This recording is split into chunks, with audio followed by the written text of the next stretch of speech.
ഇന്നലെ വയനാട് ഉണ്ടായിട്ടുള്ള സർക്കാരിൻ്റെ പിടിപ്പുകേട് അല്ലെങ്കിൽ അവർക്കുണ്ടായിട്ടുള്ള ഗുരുതരമായ വീഴ്ച അത് അഡ്രസ്സ് ചെയ്യേണ്ട സമയത്ത് ഈ പറഞ്ഞ ദിവ്യ എസ്ഐയുടെ പോസ്റ്റിങ്ങിനെ കുറിച്ച് ചർച്ചയാവുന്നത് ശരിയല്ല എന്നുള്ള രീതിയിലാണ് ശൈലജ ടീച്ചർ ആ കാര്യം പറഞ്ഞിട്ടുള്ളത്. അത് സർക്കാരിനെതിരായിട്ട് നിൽക്കുന്ന ഉദ്യോഗസ്ഥന്മാരെ മാറ്റാറുണ്ട്. പക്ഷേ ഇത് കോൺഗ്രസ് കുടുംബത്തിലെ ഒരു മരുമകളാണ്, VD സതീശൻ്റെ ഗുരുനാഥൻ്റെ മരുമകളാണ്. അപ്പോൾ അങ്ങനെയുള്ള ഒരാളെ ആ പോസ്റ്റിൽ നിന്ന് ഇഷ്ടമല്ലാതെ മാറ്റിക്കളയുക എന്ന് പറഞ്ഞു കഴിഞ്ഞാൽ അതിനകത്ത് ദുരൂഹതയില്ലേ? അല്ലെങ്കിൽ ഈ സംഭവം നടന്നതിന് ശേഷവും മുഖ്യമന്ത്രി ഇത് അറിഞ്ഞിട്ടില്ലേ? ഏതെങ്കിലും മുഖ്യമന്ത്രി ഇത് അറിയാതിരിക്കും എന്നെനിക്ക് തോന്നുന്നില്ല. അപ്പോൾ അറിഞ്ഞ കാര്യത്തെ അറിഞ്ഞില്ല എന്ന് നിയമസഭയ്ക്കകത്ത് കള്ളം പറയുകയും അതിനെ ന്യായീകരിക്കാൻ വേണ്ടിയിട്ട് പിന്നീട് വീണ്ടും വീണ്ടും നുണകൾ പറയുകയും ചെയ്യുന്ന ഒരു ശൈലിയാണ് സംസ്ഥാനത്തിൻ്റെ മുഖ്യമന്ത്രി അവലംബിച്ചു പോരുന്നത് എന്നുള്ളതിൽ അതിയായ ദുഃഖമുണ്ട് നമുക്ക്. കോൺഗ്രസ്സുകാരിൽ നിന്ന് തന്നെ ശക്തമായ വിമർശനങ്ങൾ ഉയർന്നു വരുന്നില്ലേ? അവർ തന്നെ അസ്വസ്ഥരല്ലേ? അവർ പ്രതീക്ഷിച്ച രീതിയിലുള്ളൊരു ഭരണമാണോ ഇപ്പോൾ സംസ്ഥാനത്ത് നടന്നുകൊണ്ടിരിക്കുന്നത്? അവർ തന്നെ ആലോചിക്കട്ടെ. നമസ്കാരം. വിഴിഞ്ഞത്തെ ഓഹരി കൈമാറ്റവുമായി ബന്ധപ്പെട്ട വിവാദങ്ങളിൽ ഇപ്പോൾ ഏറ്റവും കത്തി നിൽക്കുന്ന ഒന്നാണ് ദിവ്യ എസ്ഐയെ മാറ്റിയതുമായി ബന്ധപ്പെട്ടിട്ടുള്ളത്. അതിൽ ചില കണക്കുകൾ പരിശോധിച്ചാൽ, ഇന്ന് പുറത്തു വന്ന കണക്കുള്ളത് പരിശോധിച്ചാൽ, കഴിഞ്ഞ 2 വർഷത്തിനിടെ ഈ അദാനി നിയന്ത്രിക്കുന്ന വിഴിഞ്ഞം പോർട്ടിൽ നിയമലംഘനങ്ങൾക്ക് പിഴയൊടുക്കിയത് 15 കോടിയാണ്. ഈ കഴിഞ്ഞ 2 വർഷം എന്ന് പറയുമ്പോൾ ദിവ്യ എസ്ഐയുടെ കാലയളവ്. അപ്പം അതിൽ നിന്ന് ഒരു കാര്യം വ്യക്തമാവും, അദാനിയുടെ കണ്ണിലെ ഒരു കരടായിരിക്കാം ദിവ്യ എസ്ഐ എന്നുള്ളത്. അതിനൊപ്പം തന്നെ ഈ വിഷയവുമായി ബന്ധപ്പെട്ട് ഇപ്പം CPM-നുള്ളിലൊരു വിഭാഗീയത ഉണ്ട് എന്ന രീതിയിലൊക്കെയുള്ള വാർത്തകൾ വരുന്നുണ്ട്. നേതാക്കന്മാർ തമ്മിൽ അങ്ങോട്ടും ഇങ്ങോട്ടും പറയുന്ന കാര്യങ്ങളെല്ലാം. അതിനപ്പുറം ഈ ദിവ്യ എസ്ഐയെ സ്ഥലം മാറ്റിയത് സത്യത്തിൽ അദാനിയുടെ ഇടപെടൽ മൂലമാണോ അതോ മറ്റെന്തെങ്കിലും സ്വാഭാവികമായ ഒരു നടപടി തന്നെയായിരുന്നു അത്? അതായത് അരിയാഹാരം കഴിക്കുന്ന ഏതൊരു മനുഷ്യനും മനസ്സിലാവുന്ന കാര്യമാണ്, ദിവ്യ എസ്ഐയെ ആ ഒരു പോസ്റ്റിൽ നിന്ന് മാറ്റിയിട്ട് അത്രത്തോളം പോലും എക്സ്പീരിയൻസ് ഇല്ലാത്ത മറ്റൊരാളെ അവിടെ കൊണ്ടുപോയി പ്രതിഷ്ഠിക്കുന്നത് അദാനിയുടെ നിർദ്ദേശപ്രകാരമാണ് എന്ന് മനസ്സിലാക്കാനായിട്ട് ആർക്കാ സാധിക്കാത്തത്? കാരണം അതിനുശേഷം പിന്നീട് വേറെ എന്തെല്ലാം മാനിപ്പുലേഷൻസ് നടത്തി എന്ന് പറഞ്ഞു കഴിഞ്ഞാലും അതിനെ എങ്ങനെ അംഗീകരിക്കാൻ സാധിക്കും? ഇപ്പോൾ ഈ ദിവ്യ എസ്ഐയുടെ പോസ്റ്റ് മാറ്റവുമായി ബന്ധപ്പെട്ടിട്ട് CPM-നകത്ത് ഭയങ്കര എന്തോ പ്രശ്നം നടക്കുന്നു, അല്ലെങ്കിൽ 2 അഭിപ്രായങ്ങളാണ് എന്ന് വരുത്തി തീർക്കാൻ വേണ്ടിയിട്ടുള്ള ചില നീക്കങ്ങളാണ് നടന്നുകൊണ്ടിരിക്കുന്നത്. എനിക്ക് സംശയം കേരളത്തിലെ മാധ്യമങ്ങളെയും അദാനി വിലക്കെടുത്തോ എന്നാണ് എനിക്ക് സംശയം. കാരണം അതല്ലെങ്കിൽ ശൈലജ ടീച്ചർ എന്താണ് പറഞ്ഞത്? ഇത് സ്വാഭാവികമായിരുന്നു. KK രാഗേഷ് പറഞ്ഞതിന് എന്നെ എതിർത്തുകൊണ്ടൊക്കെ ശൈലജ ടീച്ചർ എന്തെങ്കിലും പറഞ്ഞു? ശൈലജ ടീച്ചർ ആകെ പറഞ്ഞ എന്താണ്, ഇതൊന്നും വിവാദമാക്കേണ്ട കാര്യമില്ല. കാരണം ഇത് വിവാദമാക്കി കഴിഞ്ഞാൽ വിഴിഞ്ഞത്ത് നടക്കാൻ പോകുന്ന വലിയ അഴിമതികൾ അത് മങ്ങിപ്പോവും. അതല്ലെങ്കിൽ ഇന്നലത്തെ പ്രത്യേക സാഹചര്യം എന്തായിരുന്നു? ഇന്നലെ വയനാട് ഉണ്ടായിട്ടുള്ള സർക്കാരിൻ്റെ പിടിപ്പുകേട് അല്ലെങ്കിൽ അവർക്കുണ്ടായിട്ടുള്ള ഗുരുതരമായ വീഴ്ച അത് അഡ്രസ്സ് ചെയ്യേണ്ട സമയത്ത് ഈ പറഞ്ഞ ദിവ്യ എസ്ഐയുടെ പോസ്റ്റിങ്ങിനെ കുറിച്ച് ചർച്ചയാവുന്നത് ശരിയല്ല എന്നുള്ള രീതിയിലാണ് ശൈലജ ടീച്ചർ ആ കാര്യം പറഞ്ഞിട്ടുള്ളത്.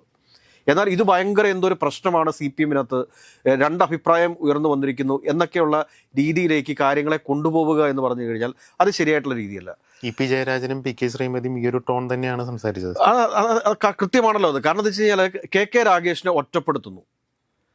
KK രാഗേഷിനെ അനുകൂലിച്ചുകൊണ്ട് KN ബാലഗോപാലും ഈ പറയുന്ന നമ്മളുടെ P രാജീവും ഒക്കെ രംഗത്ത് വന്നില്ലേ?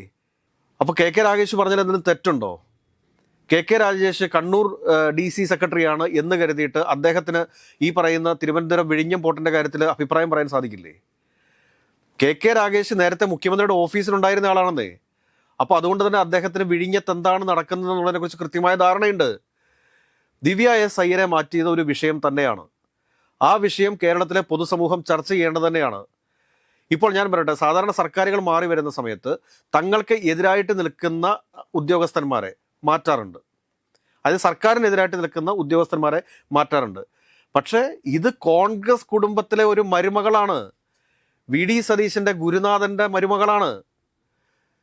അപ്പോൾ അങ്ങനെയുള്ള ഒരാളെ ആ പോസ്റ്റിൽ നിന്ന് ഇഷ്ടമല്ലാതെ മാറ്റിക്കളയുക എന്ന് പറഞ്ഞു കഴിഞ്ഞാൽ അതിനകത്ത് ദുരൂഹതയില്ലേ? 12ഓളം കാരണം കാണിക്കൽ നോട്ടീസാണ് ചട്ടലംഘനത്തിൻ്റെ പേരിൽ അദാനിക്ക് ദിവ്യ എസ്ഐ നൽകിയിട്ടുള്ളത്. ഇതിനകത്ത് ഒരെണ്ണത്തിന് പോലും കൃത്യമായ മറുപടി നൽകാൻ വേണ്ടിയിട്ട് സാധിച്ചിട്ടില്ല. ഒരു നോട്ടീസ് നൽകും, അതിനകത്ത് മറുപടി വരും, അത് കൃത്യമല്ല എന്ന് തോന്നുമ്പോഴത്തേക്ക് വീണ്ടും നോട്ടീസ് ഇഷ്യൂ ചെയ്യും, ചട്ടലംഘനം കാണും.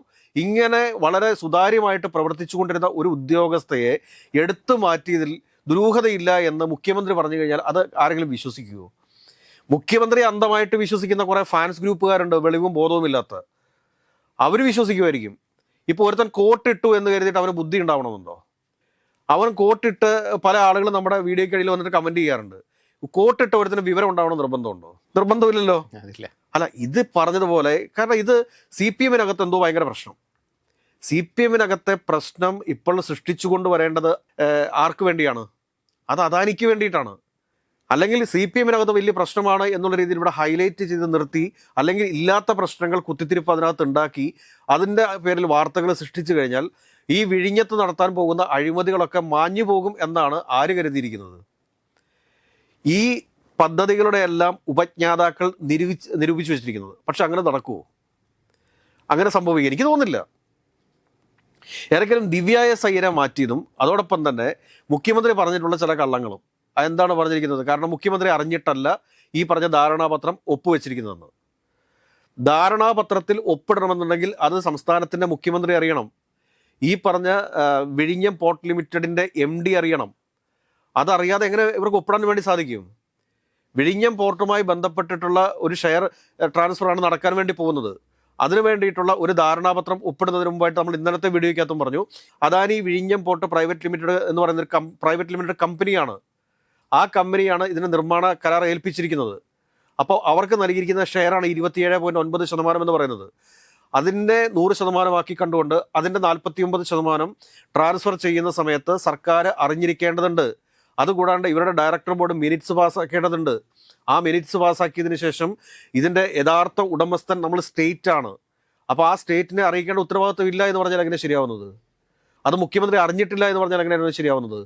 അതിനുശേഷം ജൂൺ 5-ാം തീയതിയിലെ ദേശാഭിമാനി പത്രം പൊക്കി പിടിച്ചുകൊണ്ട് വന്നിട്ട് ഇതെങ്ങനെ ദേശാഭിമാനി അറിഞ്ഞു എന്ന് ചോദിക്കുന്നു. 3-ാം തീയതി മാതൃഭൂമി പത്രം ഇത് റിപ്പോർട്ട് ചെയ്തിട്ടുണ്ടല്ലോ. മുഖ്യമന്ത്രി എന്ന മാതൃഭൂമി പത്രം വായിക്കാറില്ലേ? അല്ലെങ്കിൽ ഈ പറഞ്ഞ മുഖ്യമന്ത്രിയുടെ PRD ടീം, അല്ലെങ്കിൽ മുഖ്യമന്ത്രിയുടെ സ്പെഷ്യൽ ബ്രാഞ്ച് ടീം, മുഖ്യമന്ത്രിക്ക് നേരിട്ട് റിപ്പോർട്ട് ചെയ്യുന്ന ഇന്റലിജൻസ് ഉണ്ടല്ലോ, ഇവരൊന്നും മുഖ്യമന്ത്രിയോട് ഇതുമായി ബന്ധപ്പെട്ടുള്ള കാര്യങ്ങൾ പറഞ്ഞു കൊടുത്തിട്ടില്ലേ? അല്ലെങ്കിൽ ഈ സംഭവം നടന്നതിന് ശേഷവും മുഖ്യമന്ത്രി ഇത് അറിഞ്ഞിട്ടില്ലേ? ഏതെങ്കിലും മുഖ്യമന്ത്രി ഇത് അറിയാതിരിക്കും എന്നെനിക്ക് തോന്നുന്നില്ല.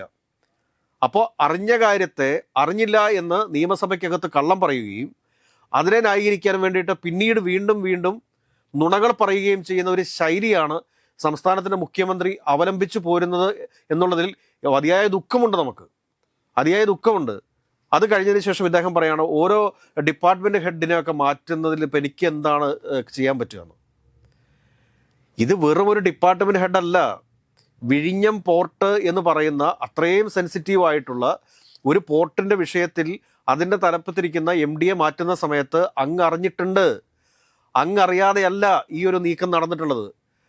കഴിഞ്ഞ സർക്കാരിൻ്റെ പ്രതിനിധികൾ എന്താ പറയുന്നത്? അന്നും അദാനിയുടെ ഭാഗത്തുനിന്ന് സമ്മർദ്ദമുണ്ടായിരുന്നു ഈ ദിവ്യ എസ് അയ്യരെ മാറ്റാൻ വേണ്ടിയിട്ട്.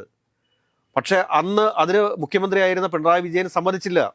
അല്ലെങ്കിൽ അന്നത്തെ തുറമുഖ വകുപ്പ് മന്ത്രിയായിരുന്ന VN വാസവൻ അതിന് സമ്മതിച്ചില്ല എന്നാണ് പറഞ്ഞിട്ടുള്ളത്. അപ്പോൾ ഇത് ഇവിടെ ഒരു പുകമറ സൃഷ്ടിക്കുകയാണ്. ഈ പുകമറ സൃഷ്ടിച്ചുകൊണ്ട് എന്തോ വലിയൊരു അഴിമതി ഇവിടെ കാണിക്കാൻ വേണ്ടിയിട്ടുള്ള ഒരു മുന്നൊരുക്കമാണോ ഇത് എന്ന് നമ്മൾ സംശയിച്ചാൽ, അല്ലെങ്കിൽ അങ്ങനെ ഒരു ആരോപണം പൊതുസമൂഹത്തിൽ നിന്ന് ഉയർന്നു വന്നു കഴിഞ്ഞാൽ അതിനെ തെറ്റു പറയാൻ വേണ്ടി സാധിക്കുമോ? അതിനു വേണ്ടിയിട്ട് CPM-നകത്ത് പ്രശ്നമാണ്. ശൈലജ ടീച്ചർ പറഞ്ഞത് ഇത്രയേ ഉള്ളൂ.